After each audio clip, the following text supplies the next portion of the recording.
may know the $1.7 trillion federal omnibus budget package that President Biden signed into law in December 2022 included $40 million for the U.S. Department of Education's Institute of Education Sciences to use for research, development, and dissemination.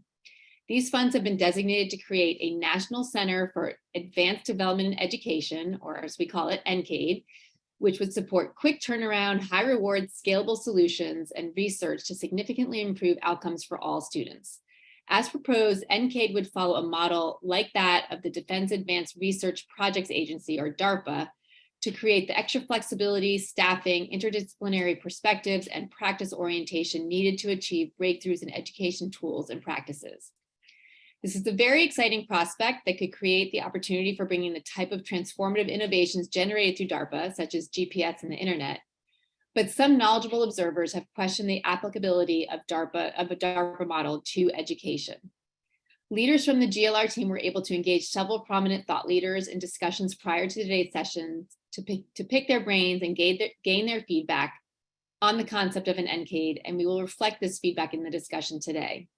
And for our discussion today, we have an excellent chance to gain a briefing with IES leaders Mark Schneider and Elizabeth Albro, who will share how NCADE was conceived, the initial plans to roll it out, and the potential they see it having to advance education research and make a direct impact on equitable learning recovery. They will be joined by two philanthropic and education research leaders, Phil Halperin of the Silver Giving Foundation and Nasir of the Spencer Foundation, who will share their expert commentary and observations about the prospect of this new approach to research coming from IES at the U.S. Department of Education. And we are lucky to have an extremely engaging moderator to lead us through our discussions, who is also an expert leader in education research. I'm going to briefly introduce our moderator and all of our speakers for today, and please note that full bios are linked in the chat. And so unfortunately, our planned moderator, Dr. Vivian Tseng, President and CEO of the Foundation for Child Development, had an unexpected last-minute emergency and is not able to join us today. So instead, we are incredibly lucky that she referred her good colleague, Jim Kolmus, who is an equally expert moderator. Jim Kolmus is a senior fellow at the Carnegie Foundation for the Advancement of Teaching and co-founder and partner of Edge Consulting LLC, and a senior advisor to the National Network of Education Research Practice Partnerships. With more than 4 decades of experience in education leadership, Kolmus supports new innovative approaches in policy development, organizational management, research and development, marketing and evaluation. And so our presenters for today include Dr. Elizabeth Albro, who is the Commissioner of Education Research at the Institute of Education Sciences at the U.S. Department of Education, and she is committed to building bridges between the basic sciences of learning and education practice. She's trained in the behavioral and social sciences, cognition and communication, and she received her Ph.D. in psychology from the University of Chicago. Dr. Mark Schneider is the director of the Institute of Education Sciences, and before joining IES, he was a vice president and institute fellow at American Institutes for Research and president of College Measures.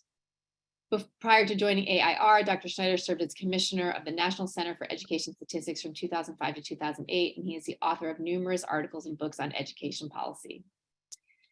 Our expert commentators today include Phil Halperin, who is founder of both California Education Partners and the Silver Giving Foundation, and has dedicated his career to the kids of California. His work has led him to champion efforts to empower and improve school districts, strengthen preschool statewide, promote local investment in public schools, teacher supports, and build robust and innovative partnerships that close opportunity gaps and help students stay on the path to success in college, career, and life. Dr. Naila Nasir is president of the Spencer Foundation, and prior to her appointment at Spencer, Nasir held faculty appointments at the University of California, Berkeley, where she also served as vice chancellor of equity and inclusion. Nasir earned her Ph.D. in education psychology at UCLA and was a member of the faculty in the School of Education at Stanford University. Her scholarly work focuses on issues of race, culture, learning, and identity. And with that, I am very happy to turn it over to Jim to engage our panelists in a robust discussion. Jim, all yours.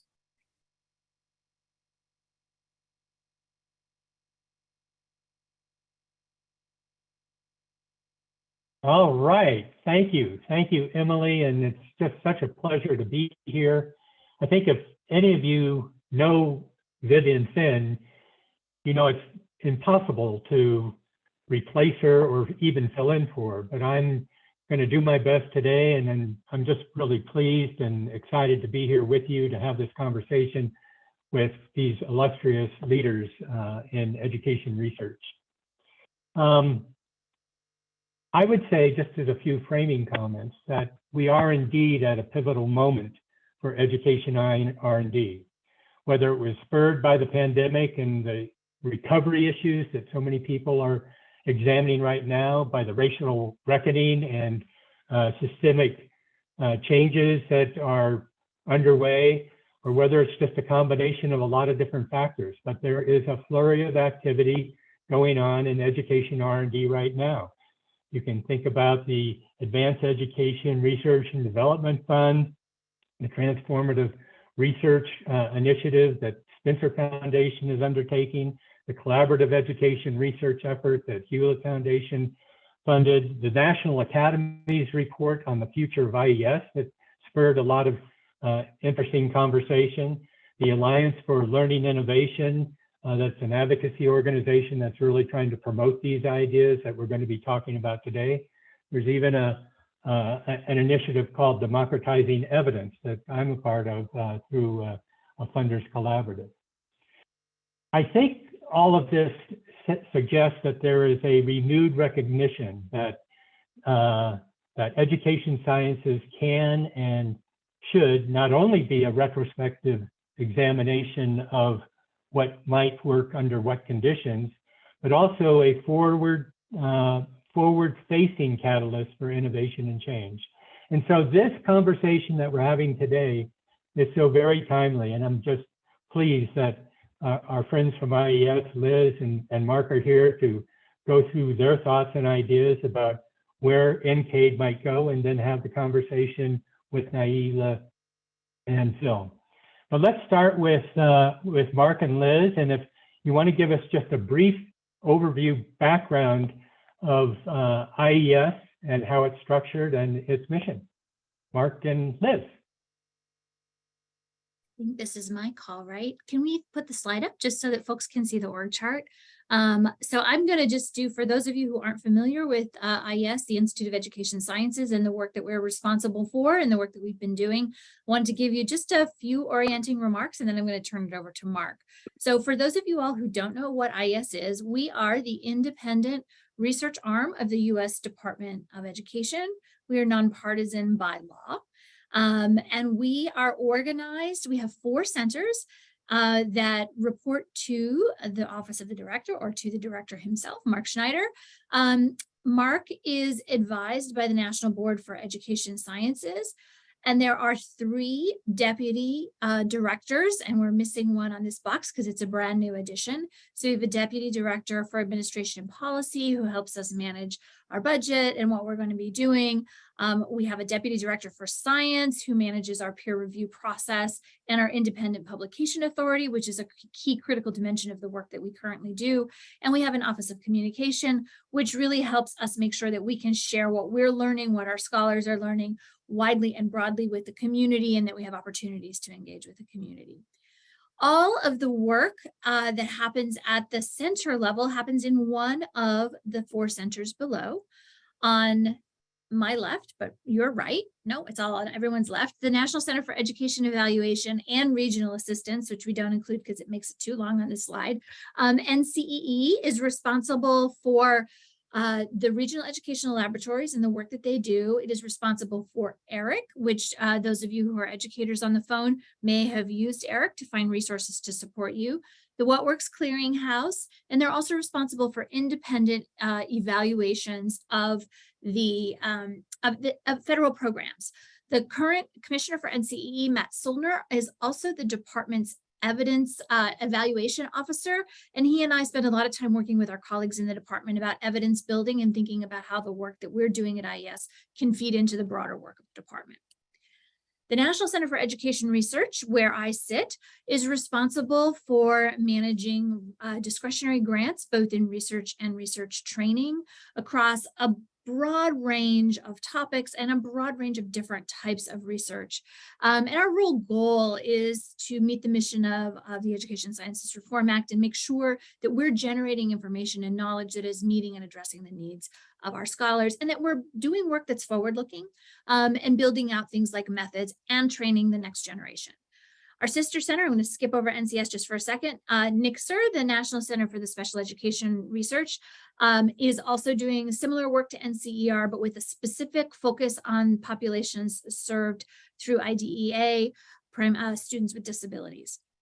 And then I'm sure many of you are also familiar with the National Center for Education Statistics. NCES is a statistical agency that sits within IES. And what NCS does is it gathers and describes what's happening out there in the education world, sets, if you will, sets the framework that we in the research centers are trying to respond to. So I'm sure you're familiar with NAEP, for example, and NAEP comes out of NCS. And with that, I'm going to turn this over to Mark. I don't know if you'd like to elaborate upon anything that I said, but that's our general framework. And NCADE's, the hope is that it would join the list, the line of centers along the bottom. But Mark, take it away. Yeah, so thank you, Liz. As Liz just noted, the goal ultimately is to put a fifth box on that row with NCEE, NCER, et cetera, and it would be called NCADE, which varies a little bit from the education comes later in it rather than the third letter or the fourth letter for NCSR. So why now? What's the goal of NCADE? So first of all, DARPA is one of the most distinguished agencies in the country. It's invented many things, the model of rapid turnaround, high risk, high reward investments, risk taking, or all kinds of things that are usually not found in most government agencies, right?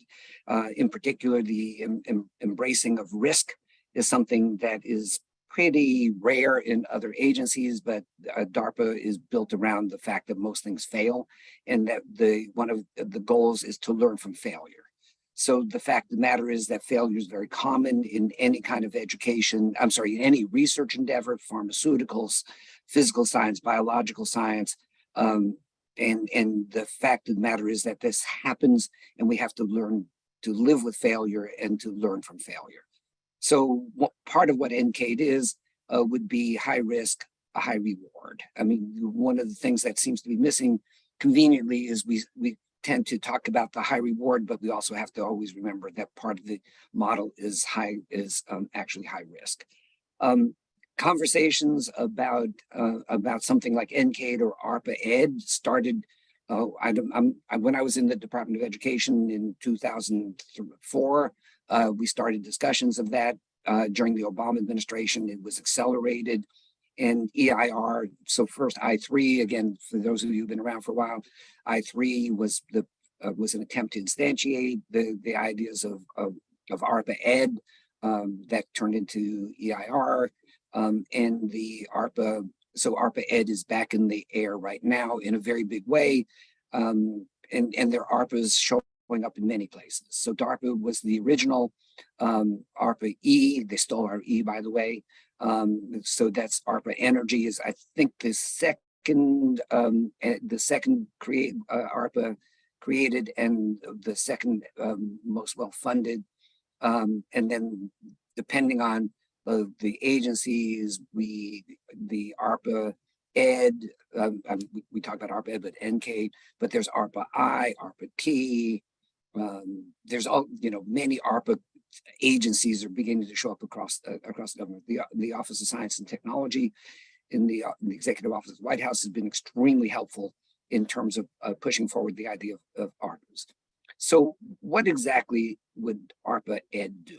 So there are a couple of things. So the first thing is we're looking for a much more modern and transformed education R&D infrastructure. So we have spent a long time, 21 years now, in terms of doing basic research that is designed to change facts on the ground. But it's very heavily into basic research, long-term 5-year studies, and the ARPA model is much more rapid turnaround. We've been experimenting for the last few years with how to increase the speed of education research. So some of you maybe know about the X Prize that we announced a few months ago, and that was designed to use digital learning platforms to develop to deliver and then to replicate experiments in a rapid cycle way. and that X Prize was awarded I think in June or May. We've done other investments in digital learning platforms, all of which are designed to increase the speed of experimentation of different interventions, so that we learn fast, we fail fast, which is one of the most important things of what we're trying to do. And then we figure out what works, and then we replicate, right? And this is incredibly important. This is really important in any successful science. You need replication. You know, there are replication crises all over the sciences across the nation. My joke is, which is a sad joke, is that we don't have a replication crisis because we don't replicate. But we need to replicate more, and that's the only way we're going to find out what works for whom under what conditions, which is the mantra of IAS. So a reality check. We've been working, and Jim noted this earlier. We've been working to try to get NCADE to be a reality, right? So we chose to call it NCADE rather than ARPA Ed, but we talk about them almost interchangeably. And we've been working really hard. Jim has been very helpful. So other organizations trying to push this idea, we've gotten pretty close. And in terms of getting this idea into the public domain, in front of Congress, because ultimately what we need is legislation to create NCADE. So the two avenues in which this might happen is the reauthorization of ESRA, which is the foundation legislation that created IAS, and the four centers. Actually, NCADE came later, but the centers have to be in the legislation. So there has to be authorizing legislation. So one avenue is to put NCADE into ESRA. The reauthorization. The department has been incredibly supportive of this, up and down throughout the entire Department of Education. They've been incredibly supportive of this, and our proposals that are going to the Congress to create this NCADE within IAS is established, I would say. The second avenue is independent legislation to create NCADE, and that would be the NEAD Act. I think Emily sent some link to the NEAD Act, and that's separate legislation that would create NCADE. The reality is that that's going to be a hard push. So we're worried about whether or not we'll get it next year. But the fact of the matter is, as Jim noted, it's in the air, right? And we get support, again, through the department, through many organizations are supporting the creation of NCADE. So I don't think we'll get it next year, but we will get it. I'm almost certain that we will get it. In the meantime, again, I think Jim noted that in the last budget, or maybe it was Emily, but someone noted that we got $40 million set aside for ARPA Ed activities. And that's an appropriation that went into our main fund for research, our research development and dissemination line. And that $40 million went into it with specific language saying that we had to spend that money for ARPA Ed-like activities. So my hope is that in the next budget, we will get another language, another instruction to set aside money from the RD&D line for these activities. So let me just give you a flavor of where we are as we try to instantiate this idea. So the first thing, many of you probably already saw, in June, we released the transformative research RFA, request for applications. And we did that about 3 years ago. We did our first attempt at it. The demand was incredible. There was about 140 applications, of which 40 went to review, and we funded 4. So depending on the way you think about it, like all that work for 4 applications, for 4 funded, but the fact of the matter is we need to think about this incredibly tight funnel where lots of applications come in, but very few meet the criteria for true transformative research. The new RFA, we learned a lot from the first one. The new RFA does a couple of things that push forward this idea of transformation and how to change the R&D infrastructure. So the first thing, for example, is that it's tradition in in IES for many grants, most grants to be 5 years. And the new ones are 3+2. That is that you have 3 years with funding to prove that you're on the right track. And if you're failing, how do you have to demonstrate that you learn from those failures and that you have a plan for correcting that. And then assuming you're hitting the marks, you actually can get 2 more years of funding. So it's a 3+2. It's labor intensive. And I really wish we had more staff, because I think that 3+2 model is something that we need throughout all our work. The second thing is that it requires a partnership, but it's different than the normal research to practice partnerships, which are common throughout all our work. And the third party in this partnership, so we have the standard researchers, practitioners, but the third one is a tech company. So we're betting heavily on tech, obviously, like everybody else. And what we're trying to do is to figure out how best to tap into tech resources at the very beginning, so that the idea about scaling, commercialization is built into projects right from the beginning. So one of the problems that we have is that we have not paid enough attention to scaling up activities, things that work. And it's very hard at the end of the day to plug in ideas about commercialization and the thought process needed for identifying markets and scaling at the end of the day. So we're trying to get those kind of perspectives in from the very beginning. So the transformative RFA I'm not sure exactly how much, depends on the number of applications, but let's say in the vicinity of $10 to $12 million. So what are we doing with the rest of it? Well, there are a couple of things that we're reserving money for, but the most important and interesting one is something that almost every ARPA does, and I'm going to put this in air quotes, the approach called seedlings. So we have been doing sort of seedlings through our Small Business Innovation Research Program, where we give a round one grant to a successful applicant. At the end of 9 months, we evaluate whether or not they hit their marks. We give them a second round of funding to commercialize and scale up the project. So that's round one is like you prove that you have a good idea. Round two is like, let's get this further along through to the finish line. So this is a common, we've been doing this with SBIR for many years, but our seedling project is to try to take that idea and build it up. So what we're thinking of is, and I have to be careful because it's not, we haven't announced any of this yet, but I mean, the concept is clear. So what we'll probably do is give 12 seedling projects, probably in one umbrella of neurodiversity. And we will fund, let's say, up to 12 projects within with 1 year funding, maybe $1 million each. Then the following, so there's a cohort, right? I mean, this is the most important, it's one of the important things, is a cohort. At the end of a year, let's say, we evaluate the progress of these 12, and most seedlings, like seedlings in the forest, are not going to make it, right? Many won't make it. So the half of them, let's say, make it. And then we give them year 2 funding, round 2 funding. And that may be a year or two. We're still working out the details.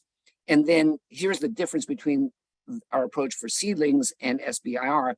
There's going to be a third wave, which will be more expensive. So the projects that make it through wave 1 and wave 2 will get a larger grant in year 3. And again, this depends on the budget.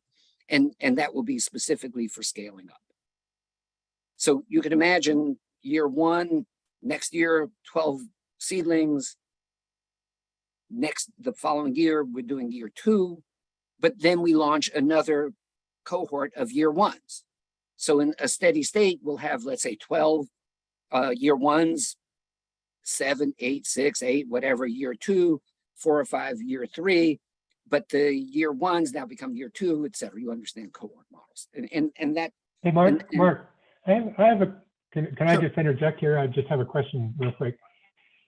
The idea in the partnership that you described, traditionally researchers and practitioners, end users, the commercial partner, the third, is that done in DARPA? Are the commercial, providers engaged? Yes, And yes, yes. If it's done in IES, does that raise any red flags, or is that a difficult thing to do? I guess. Well, I mean, thought about it that far. so look, I mean, as you know, Jim, we've been doing the research to practice partnerships for a very long time, right? And they're essential. We can't do our work without practitioners involved. So the question is that, and I want to be very careful about this, right? NCADE is an experiment. In fact, everything we do should be viewed as an experiment. So, excuse me. So we believe that bringing in tech companies, commercial companies from the very beginning is essential so that as we think about these projects, we're thinking about ultimately affecting not 500 students, not 5,000 students, but ideally 25,000 or 50,000 students. And the best way to do that is to think about what the market for these particular innovations are. It's extremely frustrating that we have quite honestly, most things don't work, but the things that work, right, they're not affecting the world the way they should be affecting the world, because we haven't thought systematically enough about how to make sure, again, that we go from 500 students to 5,000 students to 50,000 students. And I'm going to ask Liz to talk about a couple of the examples that we have, that we've actually been able to do something that looks exactly that are exactly what we should be doing for almost all our work. Liz, do you want to talk about? Sure. Now, I don't know if I'm going to talk about what you want me to talk about, but you'll tell me if I'm on the wrong place. But Jim, I was just going to say, like, in terms of the industry partnership for the transformative research competition, so that is out in the field right now. And so in some ways it's an open question, right, as to whether it will work. But our hope is to reduce the time, right? So one of our real charges, I'm losing my words already, is to move more quickly, to make sure that the timeline that it takes to get high quality evidence-based work into the hands of practitioners can be truncated in terms of the amount of time that we need. And so our current insight, the thing we're working with, is that if we have business at the table or industry at the table to start, we can be ready to launch those findings into the education marketplace, if you will, more quickly. So we certainly have evidence, and I saw one of our grantees on here. I always like to talk about assessment to instruction and A2I, the work that Carol Connor has done or did. And one of the things that we have observed is that there's high quality research that it is based upon, but in order for it to get ready to scale, it took 20 years, right? So one of the real things we're trying to figure out is, where are the places where we need to be working more quickly and to not have delays, where a product is ready for prime time in the sense that it has high quality evidence, but it's not built to meet the market need, to meet the needs of the teachers, where we can benefit from our industry partners. So Mark, I don't know if that's what you wanted me to talk about, but that's sort of what I was thinking about when you were talking. It's good enough. That was good. Could I just ask another question about that though? Some people have characterized the view of the future that NCADE would take is kind of looking to the horizon and beyond the horizon. People don't even see a problem out there or a need out there, but NCADE would be ahead of that. So that's one way to look at it. But at the same time, then how do you figure in the needs of the end user, the people that will ultimately be using this, if their needs are immediate? There's sort of this tension between the long term and the immediate. How do you resolve that? So there are two parts to that question. One is the time horizon, right? And the other one is, how are the ideas and how are the goals of different programs structured? So the time horizon is always difficult. And the fact of the matter is that part of what we're trying to do, of course, in using digital learning platforms, is to increase the speed at which we identify things that work, right? So it's, I mean, look, we have spent 20 years and we've built very strong foundations in basic research, right? And not in all areas, but in many areas. I'm gonna grossly simplify, but I would say that the balance of basic versus applied research in NCER is maybe 80-20, 75-25. I mean, we've been mostly geared towards basic research. NCADE would flip that around, right? I think it has to be something like 75% applied, 25% basic, and ideally, it could be even less than 25% basic research. It should be drawing on all the work that NICSR and NCR has done. I mean, there's no question about that, but I'm going to assume that there has to be some freedom to do basic research in however much money we get for NCADE. But the goal is totally different than building the scientific basis, the basic research work. So to the extent to which we start thinking about applied research, I think and again, I'm just going to follow up on the work that we've done with digital learning platforms and the whole thing of rapid cycle, fail fast, learn, replicate. So I think that the part of the goal of NCADE is to reduce the time that it takes to get work which is based on strong evidence from NCR or NICSR or wherever, right? Reduce the time it takes to get from those insights into a product that is on the street, if you will. So the other thing, I mean, the second part is like, where do ideas come from? So that's an interesting problem, right?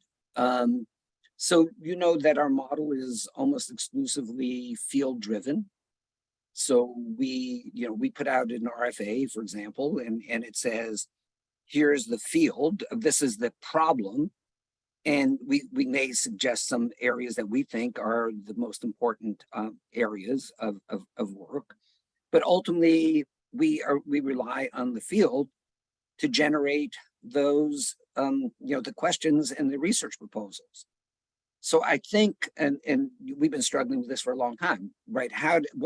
What's the definition of the field? How do we broaden the field? How do we make sure that, many more voices are represented in the field and in those discussions? That's hard, right? I mean, we've been, again, I'll turn it back to Liz because we've done a lot of training sessions. We've done a lot of outreach activities to broaden the field. And what the extent to which we're successful is less than we want, quite frankly. Liz, do you want to add anything?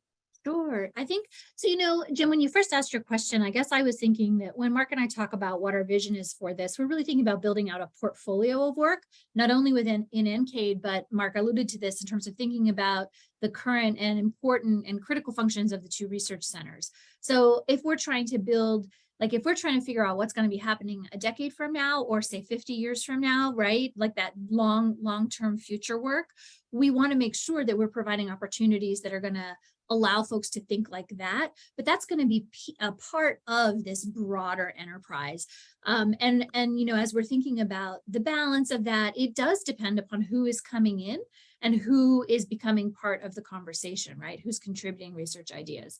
I think that when IES first started 21 years ago, there was a real push toward interdisciplinarity, but it was really interdisciplinarity in the context of fields that had been doing education research, understood broadly for a long time. I think one of the things I've been thinking a lot about are where are the research fields that we haven't been tapping into, and what can we be doing differently, particularly with an incentive from NCADE to do that. So I'm thinking a lot about during the pandemic, we learned a lot about supply chains and logistics. What does that have to do with education? I don't actually know, but maybe there's something we could learn from the research community that sits behind that could bring their expertise into the work we're doing. So I've been thinking hard about how do we push what we're doing out to a much broader community of individuals. So I just want to follow up on that. So just let me add to that, Jim, for 1 second. So, we've been working closely with the National Science Foundation. So this is, they have a whole different set of researchers and people that they deal with that don't even know about education research and don't know that, you know, we fund a lot of work. So as many of you know, we've done 2 AI institutes with the National Science Foundation, and we're exploring several other alternatives. You know, new centers, new joint projects. And for me, the most exciting thing about that is the different perspectives, the different groups that are represented in the NSF stable, if you will. And that could be an incredibly important way of broadening the kinds of organizations and the kinds of researchers that IES can support. Because as Liz said, you know, 21 years ago, and even to the current time, only a few disciplines dominate our funding, and we need to broaden that. We also need to broaden the range of researchers and institutions, but we've been working really hard on that to bring those into the fold, if you will. That's precisely what my question was going to be. About what kind of research institutions you're going to try to draw in this effort. And I think you explained it really well. And that NSF project that you're doing work with on AI, which I think opens up a whole nother set of questions about what is the role of AI. But I didn't want to neglect the idea of oversight. I mean, there's got to be some form of oversight that you would envision for NCADE. Would it be under the National Board for Education Sciences? Would it be kind of its own independent entity? Would it be just report to the director and have fun? Pretty much the latter. I mean, so it'd be no different. It would be no different than the other 4 centers. So there was, as you know, there's been a long debate over the 20 years or 15 years that we've been talking about ARPA Ed, like where should it go? And there was serious discussion about, you know, creating a separate agency within that would report directly to the secretary, but it's too small. It's not. It wouldn't work. So the decision, again, a department level decision, was to create a 5th center within IES. And it would be, so in general, it would be exactly the same as the other centers. We're trying to do 2 things in the legislation that would set up, eventually that will set up NCADE, 2 things that are incredibly important. One is we need more flexibility in hiring. And that's the NEED Act already incorporates that. And the second thing is we need broader contracting authority, right? Right. It's called OTA.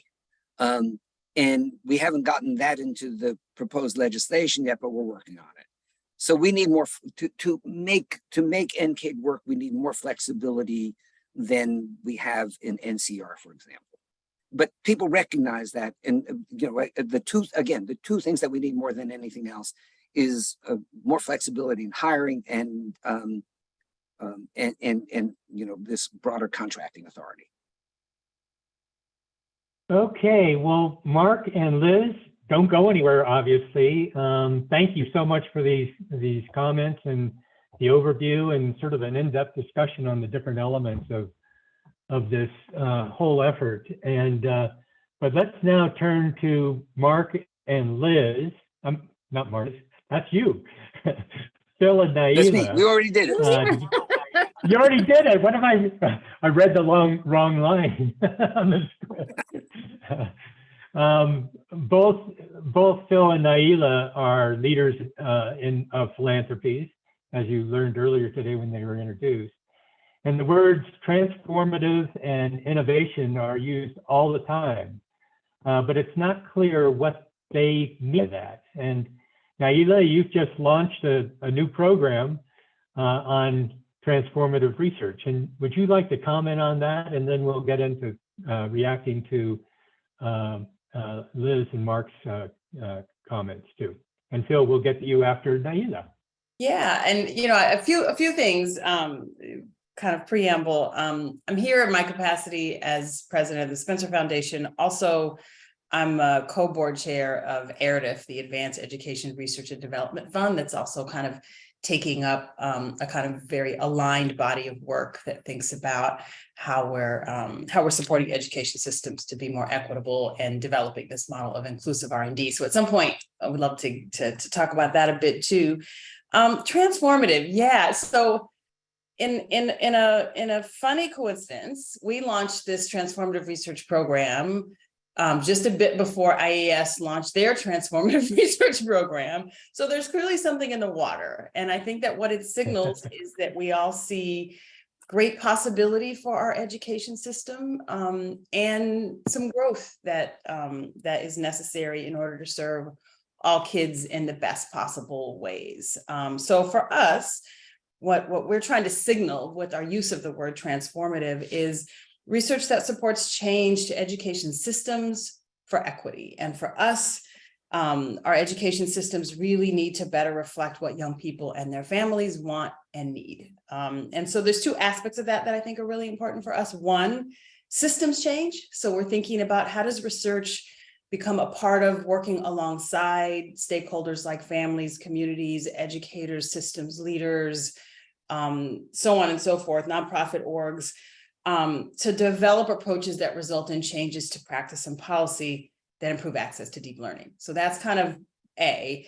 B, our approach really centers equity, by which we mean building systems that serve all learners and recognize the both kind of historic and contemporary barriers to doing so. So that's what we mean by transformative. We put some stakes in the ground about what we think gets there, including, as I mentioned, that deep collaboration that Mark and Liz talked about as well, that researchers can't do transformative work by themselves in the ivory tower and need to really be working alongside from the very beginning with people who would be, who are facing the challenges, opportunities that exist in education systems kind of at the front lines. And I'll stop there and make some space for Phil. Phil, I mean, you've been engaged in research practice partnerships for quite some time through California Education Partners and some really terrific collaborations there. So how does this all line up with your thinking, and what are your thoughts about NCADE and the partnership concept as it relates to transformation and equity? Yeah, thanks, Jim, for that. And as Jim mentioned, I come like Nail, I wear a couple hats, and the additional hat I wear is California Education Partners, and we do run a couple of research practice partnerships that are deeply involved with Stanford University Graduate School of Education. And in addition to that, our work centers around working with approximately 75 school districts around the state of California, as large as LAUSD and as small, and they're 500,000 kids, and as small as Button Willow Elementary with their 235 kids, one school district. So I come at this, and what I want to do is just make a couple comments to build off what Naila talked about vis-a-vis systems, where I really think what we do and what we focus on through our work is what I would describe as really, really boring work, right? I live in earthquake country, and we spend a lot of time thinking about what the wallpaper is going to look like, how fancy is the painting going to be, what molding are you putting on, and what really, really matters at the end of the day is, do you have a solid foundation? Have you built a really great building that you can then decorate and do wonderful things? And what all too often happens is people don't attend to that. And the corollary with education is we don't spend enough time really deeply examining and building practitioners' capacity around systems building and systems change, right? We like new curriculum, we like new technology, we like new pedagogical practices, but if you layer on top of an incoherent system, it will prove ineffective. And I think that's what we've been doing for all too often in education, is not attending to the systems change. And so what we do is we work deeply with our districts, with them developing their own, in their own context, a way of doing, a way of being, where they integrate change, where they integrate technology, whether it is, so they can ingest it. And so with our research practice partnership work, we think, similar to what Mark and Liz talked about, we think around scale and spread from the jump. right? If you're not thinking about that from day one, you're going to be bound for failures. And our bets are not on technology as much as it is on systems, right? So, and a key piece for us in terms of truly launching things that are transformative, Jim, is all of our work, you have to, when the work that we fund, the work that we do, we have researchers and practitioners come to the table together, co-develop whatever research project they are working on together. And so it's really, and it frequently, Jim, actually starts with the practitioner. The practitioner has a problem of practice, has a problem of system, have a problem of whatever it may be, and the two of them apply together, right? And we used to do the reverse. And in the first few years of our work, we found that the instances where that was actually landing and changing pedagogical practices or movements or achievement at the classroom level, that didn't work. So taking a true practitioner lens, and it's not about, there are issues around voice, there are issues around equity, but there's also practical issues about what can I accomplish in my school? What can I accomplish in my district? What can I accomplish in my classroom?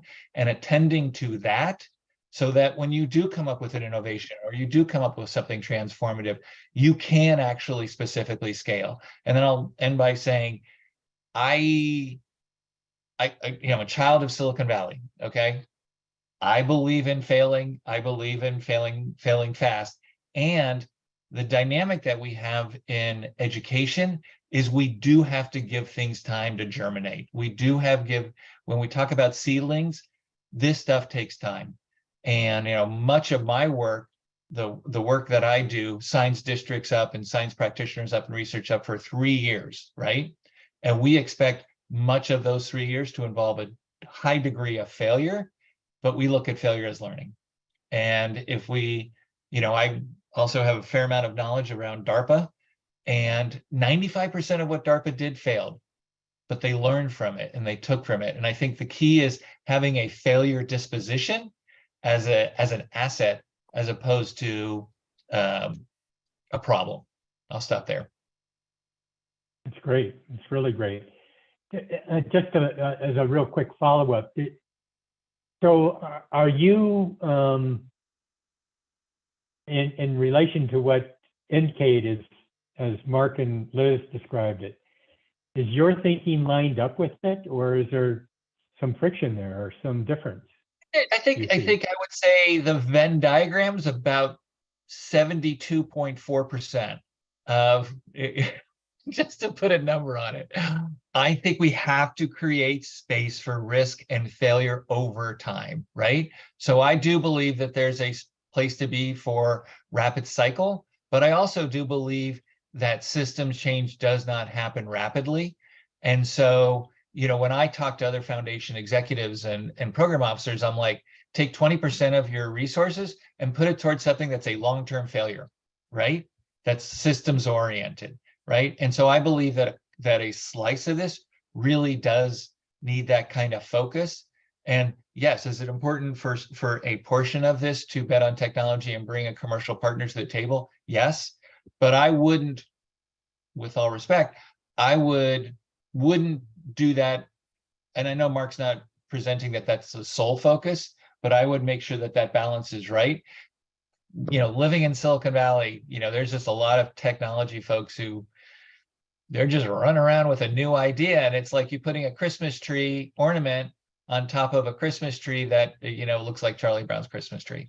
And so I just believe we need to sprout some really good Christmas trees so the ornaments that we put on top of it shine brightly. How's that for a metaphor? Whoa. Now, I'm just going back to the with your Christmas, like. And I'm Jewish. Yeah, a lot of trees. I thought you were going somewhere with the seedling and the time it takes a seedling to grow into a tree. I thought there was a whole tangent there. But no, I think that squares with me. I mean, I think I think about this work as needing to happen within a broad kind of ecosystem, of which the Department of Education and IES is a really core player, but operating with their own kind of constraints in a way that private foundations have fewer constraints. And so I think we all have a role, and maybe a slightly different role to play in developing and supporting this work. A couple of things I would raise, one of which has been touched on already, which is just this tension between rapid cycle and the time it takes to gather reliable, robust evidence in an inclusive way. And I just think those things will be in tension. If you're starting with the stakeholders that matter most, then you're kind of not going to be rapid. Like it's going to take some time. And, you know, as Phil mentioned, knowing what works and with marks for whom, under what conditions, research is a time-intensive endeavor. And so how do we have both places where there may be some quick wins and places where we're setting a long-term agenda rather than an entire field that operates in those 3 to 5 year cycles? So that's one thing. The second thing I'll say in this moment is just, I think there's a big challenge underneath all of this, which is who's prepared to do this kind of scholarship. I don't think we're attending enough to what that pipeline looks like. How is what we're asking people to do in many ways fundamentally different than what we've trained them to do in PhD programs. And so I think there's another lane of work, and you know, we had talked a bit about like, where could there be collaboration? This for me feels like a place where there could potentially be field-wide collaboration. IES already has very successful pre-doctoral and postdoctoral fellowships programs. How do we build in the capacity to listen well, to think about what works in systems, to work more deeply in collaborative ways, to construct problems, research problems alongside other stakeholders? How do we build that into the preparation process for researchers? And what preparation might school and district leaders, higher education leaders need to engage the research effort from their side? So I think there's some interesting questions around pipeline and preparation. And in the meanwhile, our programs need to scaffold that in, because otherwise we'll get the small handful of people who already know how to do this in the field. Yeah, I just want to jump on one thing that Naila said, because I couldn't agree with it more, is the who is going to do this research. I promise I've gone through this 12 steps program, but my graduate degree actually is from a business school, not a school of ed. I apologize. That was over 30 something years ago. But what I would say is fully 25 to 30% of my professors were people who specialize in organizational behavior, organizational change, organizational capacity building, right? My good friend Deb Stipek, who's the former dean of the Graduate School of Education at Stanford, is on the call today, I see. And when we look at the number of professors in any given graduate school of education who have background in organizational change, organizational behavior, it is in the low single digits percentages, right? And so we have tremendous faculty doing tremendous work. And there's no reward within the academy right now for being a PhD or being a professor or an associate professor, assistant professor in organizational change, organizational behavior, organization system capacity. It's not a field, and it's a field that, you know, I think one of your questions, Jim, is going to be later about the role of capacity. I think funding a few professors at a few selected R1 universities around organizational change and organizational capacity building could be key. I know every one of those professors around the country, and I have two hands, and I pretty much don't have to get to a third hand. The people who are truly great scholars in that work, it is few and far between. So I think Naila is spot on that the who is going to do this research is something we got to grapple with. And the who matters around the equity ends and goals too. Sorry, go ahead, Jim. We're going to let you get in here. Right. No, hold that for just a second. I was just wondering, the idea of bringing commercial interest technology companies into the partnership arrangement, would that bring in or influence the way research is conducted then? Because they have their own R&D enterprises. You know, obviously, Phil, you know that. Do you agree with that, the triumvirate, as it were, the researchers, practitioners, commercial interests? Sometimes. Yeah, but everything in our field is sometimes, right? Yeah, exactly. Exactly. My partner in this work, Laura Schwam, who's the former superintendent at Garden Grove Unified, one of the higher performing school districts in California, always say a fool with a tool is still a fool. And not that our teachers are fools, but all that is to say is if you don't have something a system that can then ingest that and use it widely, it's going to be tough. And so I think I will say that the field of technology, nonprofit and for-profit innovation work is making enormous strides. I think they're actually out ahead of where the system is, right? To do it, actually do the work, right? And so I think the more time that those individuals spend time in school districts with practitioners, understanding their lived experience of, the better. And they're running really fast and they often don't have the time to do that. So we really need to think deeply about how we create the incentive structures, right, both public and private, for them to give them the time and space and the access to spend time with the lived experience of a practitioner.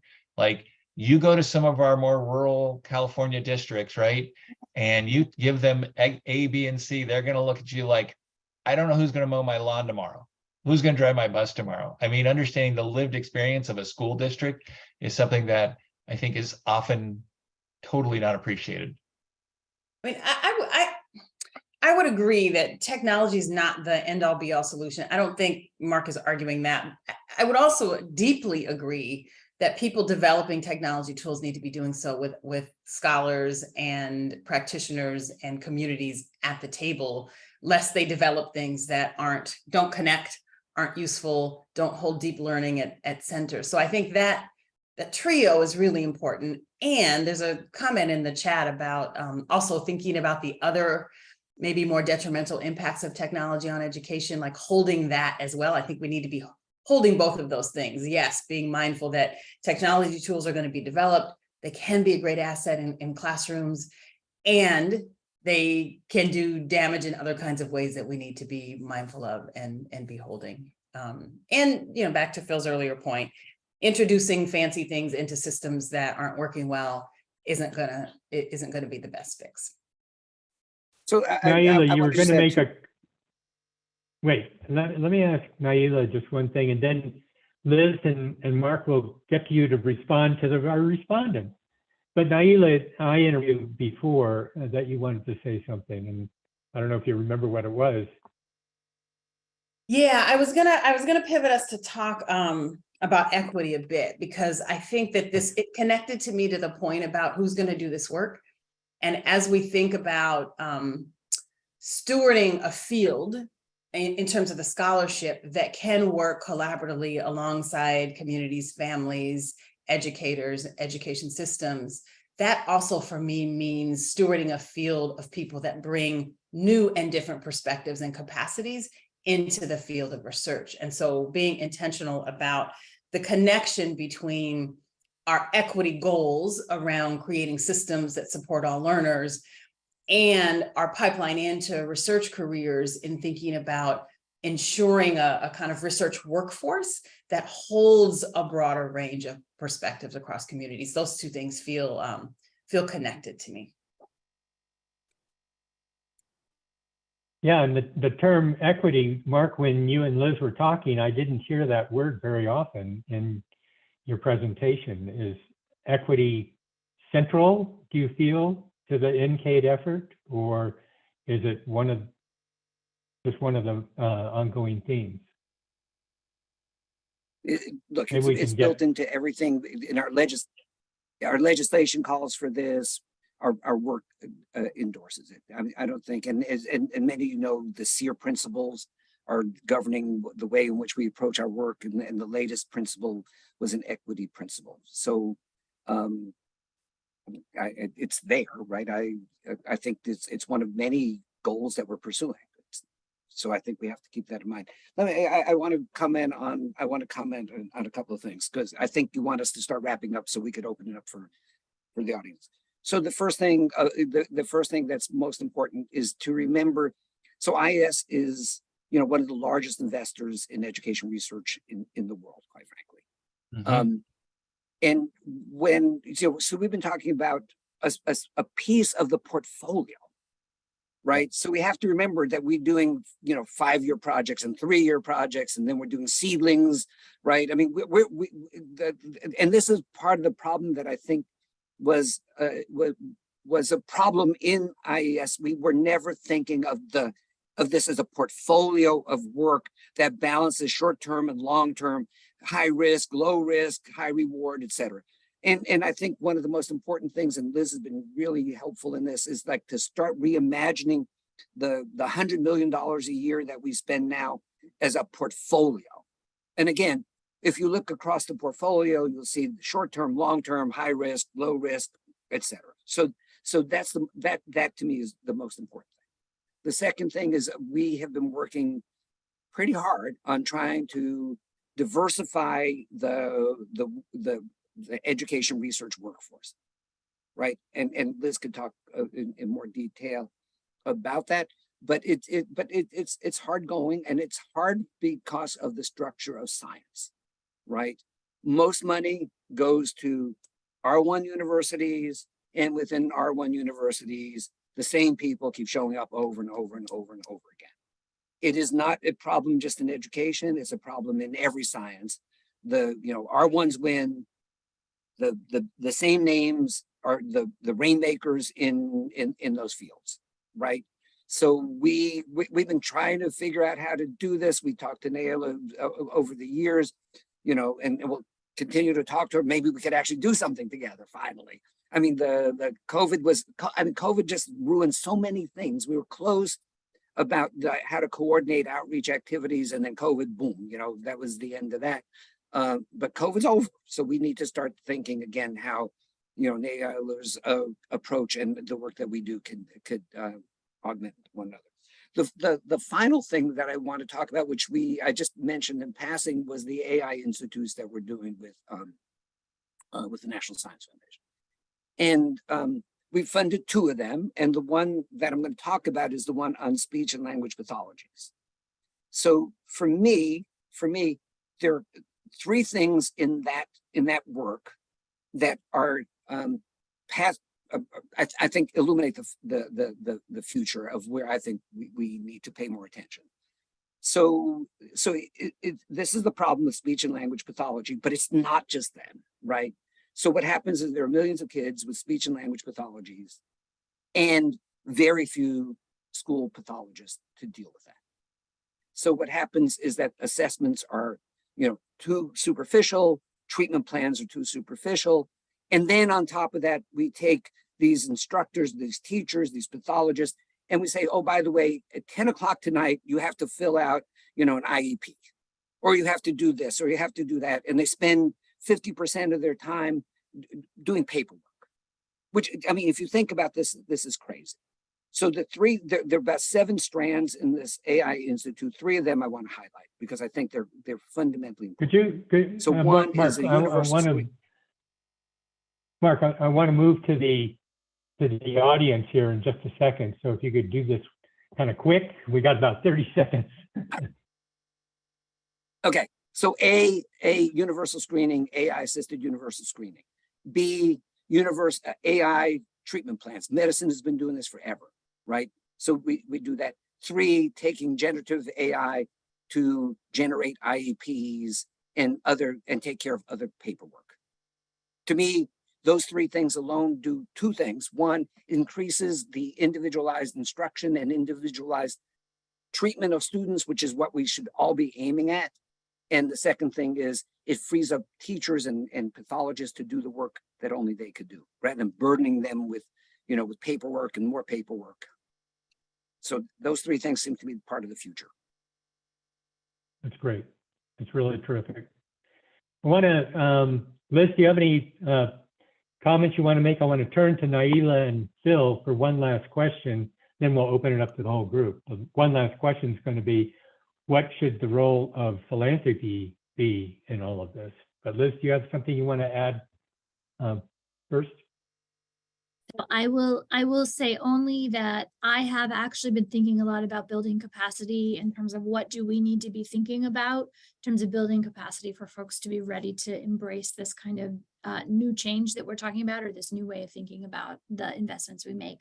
So Naila, there will be more conversations with you once again about thinking about how do we think about bringing new folks to the work that we all collectively are doing. Great, looking forward to Naila? First of all, I would like to tell Phil, you do not have claims to Deborah Stipek. I have claims to Deborah Stipek. She was my first dean as an early career scholar. So just let that be known. Second, the role of philanthropy. I mean, I think philanthropy is an incubator, right? Like when we think about, and I think in some ways we kind of have to differentiate between private philanthropy and public philanthropy because the scale of the work is so different and the roles are slightly different.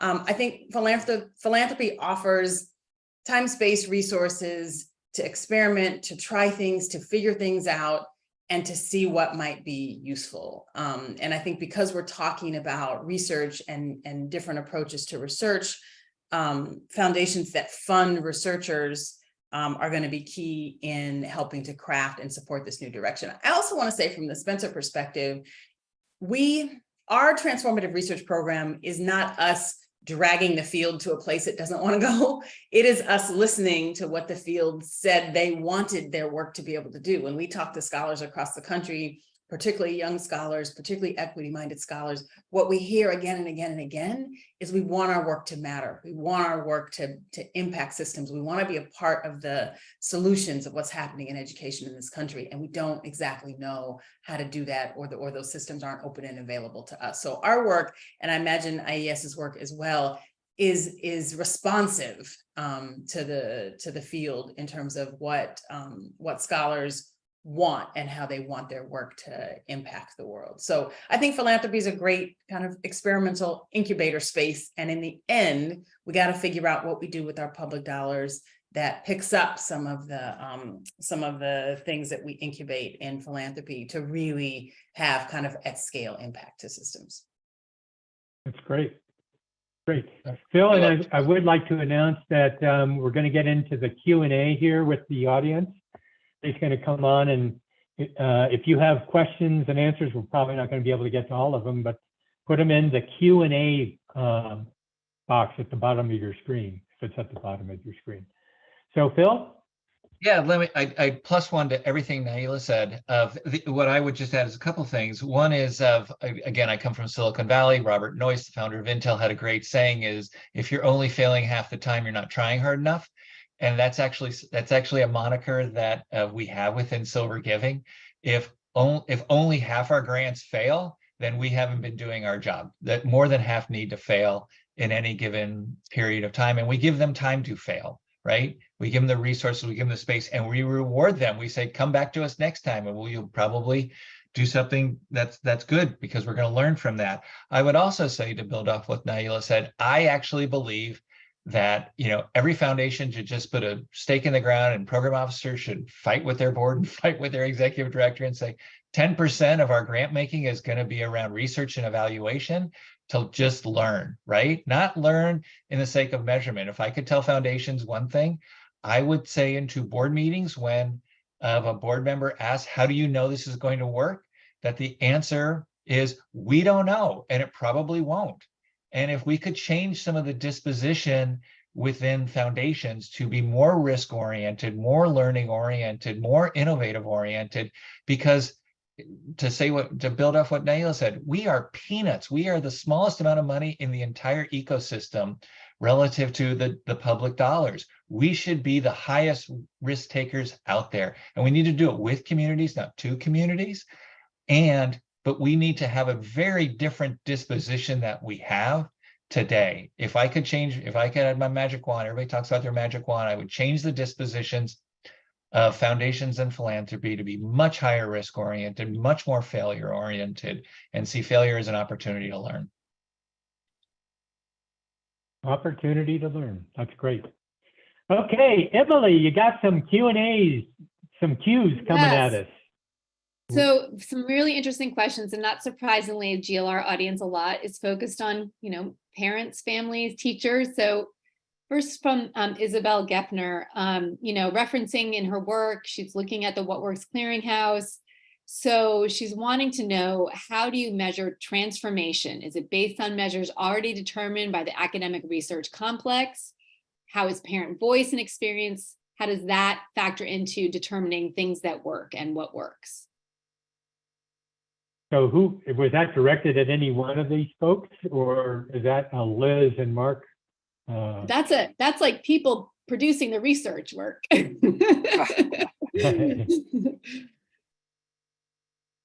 Mark, So you want to take a stab at it? So I think, I'm going to do a reflex response, right? It's probably not careful or not thought out enough. So the issue of measurement of what matters really matters, right? I don't think there's a question about that. And it's also the case that and I'm sorry, this is going to be maybe too geeky and in the weeds, but we have, so one of our principles, one of the SEER principles is to establish common measures. So part of the problem that and the late Bob Slavin was actually so right on this. We let people invent their own measures, and then those measures are overlined with the intervention. So all of a sudden we find many things work until we have common measures, and we compare the results of the intervention against some common measures, and we discover, oh goodness, most things don't work. So and we're going to put out our tomorrow, I think, right? This year's RFA, the big 305A, that calls for the research proposals. And I think in every single one of the areas that we are funding, there's a call for better measurement. And if you don't measure, you can't learn, right? So I think we're investing a lot of effort into better measures, and I think the idea of common measures is really important, because that's the only way we're going to be able to figure out, the only way we're going to be able to figure across things about what works, across interventions. And can I just jump in? So I think Yeah. absolutely. And I went back and I was reading the question. Yeah, Mark, while you were talking. And I think the other thing that's important is that when I think about our researchers who are creating studies, there is rarely one measure and one sort of standardized measure. So in order to understand what's happening, it's absolutely important to have additional voices, a different kind, mixed methods, if you will, approach, where you're getting findings that talk to all of the pieces and all the voices that matter in that conversation. And high quality measurement is absolutely fundamental and key, and we need more of it. So I'm just going to underscore that. And so Isabel's sort of follow-up is, she referenced the work of Dr. Ioma Iruka, who we've had as a webinar leader several times, but she's doing amazing research to reflect what works with and for families and children. So, just thinking a little bit about that piece, about I know Liz, you just mentioned bringing in lots of voices, but we'd love to hear if there's any sort of specific, I think what Isabel's asking, any specific directive around getting parent voice into the research projects, or ways that you're framing your funding calls for funding proposals and things like that. Our funding calls are field initiated and open. And so while we talk about sort of design and we lay out particular areas where we see needs, there's not, how shall I say this? There's not necessarily a one-to-one correspondence between what we describe and what we see, right? So we need investigators to come with us who want to incorporate and include parent voice in the research that they're carrying out. If I'm answering the question, Emily. That makes sense. Thank you. Yeah. So certainly parents. Relying on the field to sort of shape that in the way it looks, and that makes complete sense. So here's a question from your colleague Deborah. Wait, Naila, I think Naila had a comment. Oh, sorry. Go ahead. I was just going to jump in. So our program has two kind of layers. The first layer is what we call vision grants, where we do actually require collaboration with stakeholders outside of the academy, including parents and communities. And that program provides time and space for scholars and other stakeholders to work together to envision and plan a research project, that then is a feeder to our bigger grant and potentially could be a feeder to the IAS grants as well. So kind of exciting possibilities in some of these like scaffolding possibilities and pipelines. Very cool. Thank you Great. for that. So I'm going to sort of combine this question from Deborah Steipeck and Sarah Patterson. So Deborah's question is, could you give specific examples of innovations that have scaled? Because we keep talking about this, like what it takes to scale. So are there examples of things that have been scaled that you've seen? And then Sarah's question is that, you know, is tech always a solution? Like, does tech have to be involved to scale? So first of all, what is an example of something you've seen, an innovation that has scaled? And then, you know, second of all, like what is tech necessary to scale these innovations? So I asked that question to Liz and she avoided the answer about 20 minutes ago, an hour ago. I didn't avoid the answer. I just have to be careful because I can't endorse things, right, Mark? Theoretically, no, but I did give the example of assessment to instruction. A2I is one, right? So A2I started as a research grant 20 years ago and was recently acquired by Scholastic. That's one model that we have. We also have a fluency measure that was developed through SBIR funding, and SBIR funding has been sort of one of our primary mechanisms for scaling. And that was recently acquired by Google Classroom. And so when we think about scaling, that's an evidence-based fluency measurement tool that is now embedded into Google Classroom. So I feel like that's scaled. So those are two examples that come to top of mind, but I'm a reading researcher in case you guys didn't know. So those are always the things that come top of mind. Well, Success for All was originally an R&D center, well, That's also true. an OERI R&D center that blossomed into this major platform. I will say the other thing that's been really interesting and is that a lot of the work that we have been funding over the years has been, if you will, feeding into the EIR program, the Department of Education, where there is a lot more money to support the scaling efforts, right? Because again, resources constrain us. And so we see things like assessments, which is used to support middle school mathematics learning that is being scaled internationally, actually, in terms of homework and problem solving to support kids. So I don't know, Mark, I'm looking at Mark going, I'm clearly missing something. We're not in the same room. If I was in the same room, send me a note. But I just want to follow up on the connection between IS investments and EIR. I'm not sure if every single one of the EIR projects that get money or have gotten launched by us, but almost, I'm going to say almost all of them came out of work that we supported. Emily, more. Yes. Okay, so I'm going to do another sort of combination of questions here. So Amanda Von Moos, who's another one of GLR's much appreciated faculty members, has led sessions for us before. So she asked, kind of continuing on this same thread, are there parallel strategies or programs focused on the implications for scaling tech tools on the job for teachers, staffing structures of schools, et cetera? And then an anonymous attendee said that one challenge that we don't hear much about is the turnover rate of educators and the lack of support and some of the recent sort of like negative attacks towards educators, and that initiatives fail because of these things. So just thinking about the teachers and what they need in order for innovations, especially related to tech, for tech to work, how does that factor into the research, RFPs and things like that, and the initiatives that you're doing?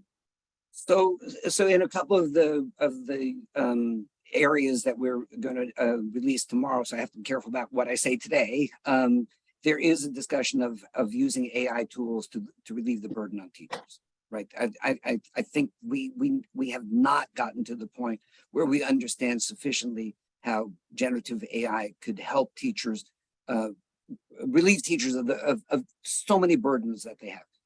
I mean, I'm sure that many people on this call have taught. I lasted 3 years at the end of which I couldn't do it. I mean, it was the hardest job I ever had. It was just really difficult. And then, of course, I became a university faculty member, which was so easy compared to being a middle school teacher. I mean, I can't tell you, it was like I walked into the first time I was teaching, an undergraduate class, and I said, like, I could be as boring as I want, and they're not going to pull out knives or throw chairs at me.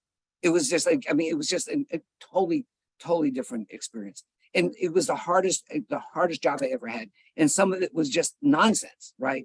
It was like doing lesson plans and then writing exams. I didn't have the expertise to do that. I mean, we need to figure out how to help relieve the burden on teachers. And again, I wasn't, well, I taught one SPED class, but I mean, I didn't have to do the IEPs, but I mean, we burden, like the speech and language pathologists, we burden people with teachers with so much work that's repetitive. And we have to figure out how to use generative AI, for example, to help solve the incredible demands on teachers. Yeah, and I think I do want to just, oh, sorry. I just want to underscore that when it's certainly for the transformative RFA, when we think about the tripartite relationship, we are thinking about, or we're hoping that we're going to be able to support a broad range of research really focused on improving learning outcomes, but teachers are not excluded from that research. So we are hopeful that we will see applications from the field trying to figure out ways to help teachers use tools effectively, but also generate new tools that can help teachers, right? I saw some statistic recently that said there's something like 45 different technologies in every teacher's classroom. And we're talking like apps and things. It's a tremendous amount of tech content for an individual teacher to manage. And so one of the big research questions that we need to know is, what is the tech that is most necessary, or most helpful for the learners in the classroom? And what do the teachers need to know? So that's an open question. I think we have lots to learn about.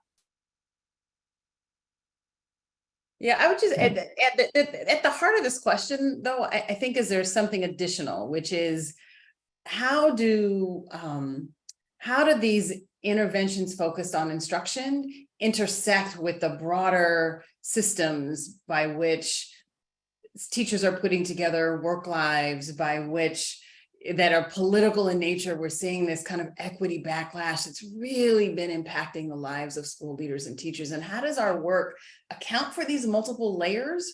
Because I think we have tended to be relatively one-dimensional, thinking about instruction as kind of divorced from these other aspects. And I feel like what some of the participants are calling for us to attend to is like that integration of the multiple layers of what happens as these things play out in the real world. I don't have any answers, but just noting the importance of the question. But that is such an incredibly important observation that you made, that probably is a whole nother seminar about what is the environment within which this all takes place, and the tug and pull and the chaos and the disruption and the coalition alignment issues are huge.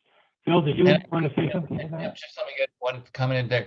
And embracing the fact that school districts are not a thing. They are just dramatically different contexts, right? And if we're not attending to those dramatically different contexts, like I said, I am blessed to work with Buttonwillow and LAUSD. I mean, my brain explodes someday. And we need to embrace those radically different contexts, because frankly, the kids in Buttonwillow matter. And too often we as a systems leaders and philanthropy leaders, we ignore the kids in Buttonwillow. And there are so many kids that operate in smaller, rural, more geographically isolated districts, and we don't think about them in the way we enact policies and think about policies. That is a big issue for GLR, is making sure that the rural communities are not forgotten about, overlooked. So we have very limited time left, and I'm going to go with this question from Austin Estes, who is another one of our esteemed GLR faculty members, has led sessions for us with CCSSO. And this is, I think, a question that's on all of our minds. As we approach the end of the pandemic relief funding, because we know there's a deadline for that ESSER funding, what is happening now to support quick turnaround research to help states and districts understand what investments are working and what should be sustained in the future? So you have 30 I'll turn it over to, but I'll turn it over to Liz, but I just wrote a blog about this. So I don't know, we could post the link to it, but we made a decision. So we actually lost a lot of ARP money. And Liz, the NCR lost about $20 million. And we decided to take our regular appropriation money to support the work that was launched using ARP money, which was all focused on learning what works in the conditions of COVID, what works in terms of recovery. So this was really important. It was an important decision, which means that there will be fewer new grants made next year and the year after. But we took, again, we lost some money in ARP, but the work that we were funding using that money, dealing with the issues that you just mentioned, Emily, were so important to us that we're again, there's going to be fewer new projects funded, but we have to do the work that you just noted.